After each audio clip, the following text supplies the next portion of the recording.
v-am găsit!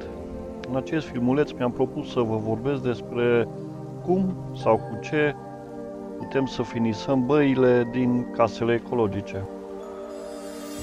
Important este să știți că soluții sunt, chiar unele dintre ele, chiar 100% naturale. Haideți să le vedem.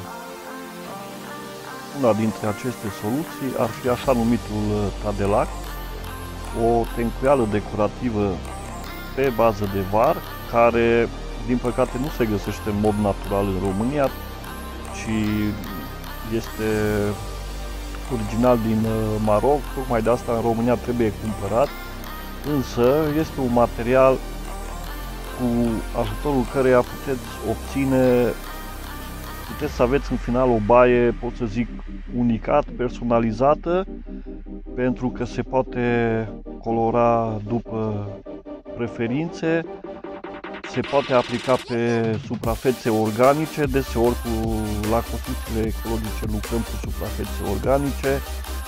Este un material 100% natural, iar în final, după ce se aplică și se usucă, materialul este unul impermeabil. Tocmai de asta se folosește la finisarea căzilor, căzi construite din lut, de exemplu, a chiuvetelor, dar bineînțeles că se poate aplica și pe perete. Finisajul este unul neted, pentru cunoscători seamănă puțin cu stucco, doar că este, cum spuneam, este impermeabil.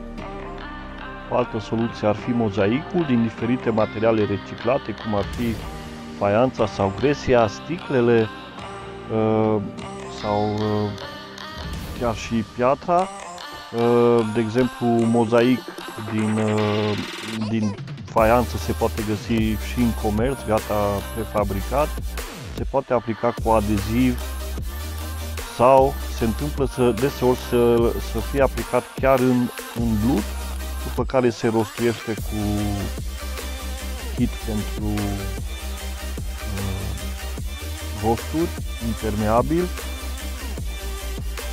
O altă soluție care îmi place mie, pentru că o pot numi autohtonă, este finisaj din piatră de râu, sau de exemplu am văzut la malul Mării Negre niște pietre foarte frumos colorate și unele dintre ele foarte plate, deci se poate lucra foarte ușor. Deci, cum spuneam, o soluție ieftină ar fi să plachezi peretele cu piatră de râu.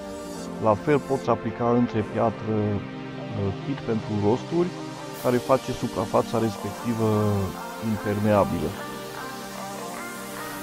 În unele cazuri am văzut că se mai folosește pentru finisarea băilor chiar și lemn.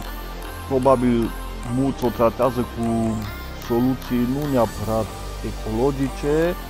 Eu nu am experiență, dar aș încerca, de exemplu, o astfel de finisare cu lemn tratat cu ulei de in.